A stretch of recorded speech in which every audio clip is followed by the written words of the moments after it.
Sir, ഇപ്പോൾ നമ്മുടെ വളർന്നു വരുന്ന വിദ്യാർത്ഥികൾക്ക് ഓൺടർപ്രണർഷിപ്പും സ്റ്റാർട്ടപ്പും അങ്ങനെ പല ഇനിഷ്യേറ്റീവ്സും നടത്തി വരുന്നുണ്ട്. പക്ഷേ 5 വർഷവും 10 വർഷവും കഴിഞ്ഞ് നിൽക്കുന്ന സംരംഭകരുണ്ടാവും. അവർക്കെല്ലാം ഗവൺമെൻറ് ഭാഗത്ത് നിന്ന് എൻകറേജ് ചെയ്യാൻ പറ്റുന്ന രീതിയിൽ ഫാസ്റ്റ് ട്രാക്ക് അടിസ്ഥാനത്തിലുള്ള പ്രവർത്തനങ്ങൾ എന്തെങ്കിലും സാധിക്കുമോ?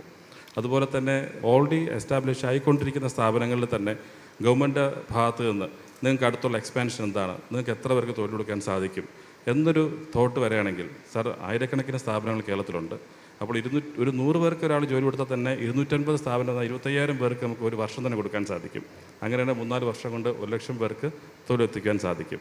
അപ്പോൾ ഗവൺമെൻറ് ഉദ്യോഗസ്ഥർ ഇപ്പോൾ സ്ഥാപനത്തിൽ വരുന്നത് പരിശോധിക്കാനാണ് വരുന്നത്.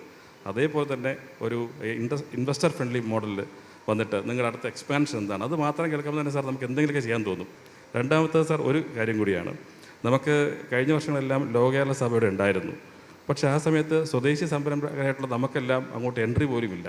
നമ്മളിവിടെ ചെയ്യുന്ന വ്യവസായികളും സംരംഭകരുമെല്ലാം നമ്മുടെ നാടിനെ ഈ പറയുന്ന പ്രശ്നങ്ങളെല്ലാം അഭിമുഖീകരിച്ച് മുന്നോട്ട് പോകുമ്പോൾ ഒരു ദിവസം കൊണ്ട് കേരളത്തെ മാറ്റാമെന്ന് പറഞ്ഞ് ഒരു VIP പാസുമായിട്ട് വരുന്നവരെ കാണുമ്പോൾ നമുക്ക് വിഷമവും നിരാശയാണ് സാർ ഉള്ളത്. അപ്പോൾ ഇവിടുത്തെ സംരംഭകരെ കാണാൻ എന്തെങ്കിലും ഒരു കാര്യങ്ങൾ ചെയ്യാൻ സാധിക്കുന്നു sir?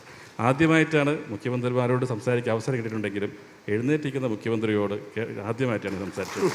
Thank you sir. Faisal Khan ചൂണ്ടിക്കാണിച്ച ആദ്യം പറഞ്ഞത് ഗ്ലോബൽ ജോബ് വാച്ച് ടവർ എന്നുള്ളൊരു കൺസെപ്റ്റാണ്. അത് ഞങ്ങൾ കൊണ്ടുവന്നതാണ്. തൊഴിലിൻ്റെ സ്വഭാവം ഭയങ്കര വേഗത്തിൽ മാറുകയാണ്. പണ്ട് കമ്പ്യൂട്ടർ വന്നപ്പോഴാണ് ആ മാറ്റം ഉണ്ടായത്.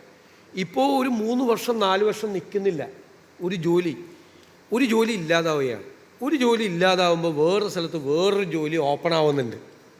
ഇത് നമ്മൾ നോക്കണം. അതിനാണ് ഈ എക്സ്പേർട്സുകളെ വെച്ചുകൊണ്ട് വിവിധ സെക്ടറിൽ ഗ്ലോബൽ ജോബ് വാച്ച് ടവർ എന്നുള്ളൊരു കൺസെപ്റ്റ് നമ്മളിപ്പോൾ ഡിക്ലെയർ ചെയ്ത്.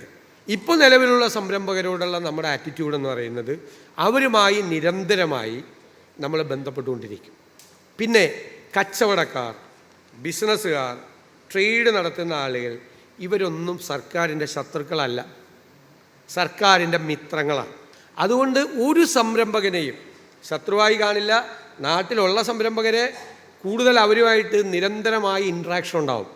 അവരുടെ പ്രശ്നങ്ങൾ ഏത് സമയത്തും ഗവൺമെൻറ്റിൻ്റെ മുൻപാകെ വന്ന് അവതരിപ്പിക്കാനും, ഒരു മീറ്റിംഗ് നടത്തി കഴിഞ്ഞാൽ ആ മീറ്റിങ്ങിൽ എടുക്കുന്ന തീരുമാനങ്ങൾ എത്ര ദിവസം കൊണ്ട് അത് തിരിച്ച് നടപ്പാക്കി തരുമെന്ന് ആ മീറ്റിങ്ങിൽ തന്നെ റിപ്ലൈ ഉണ്ടാവും.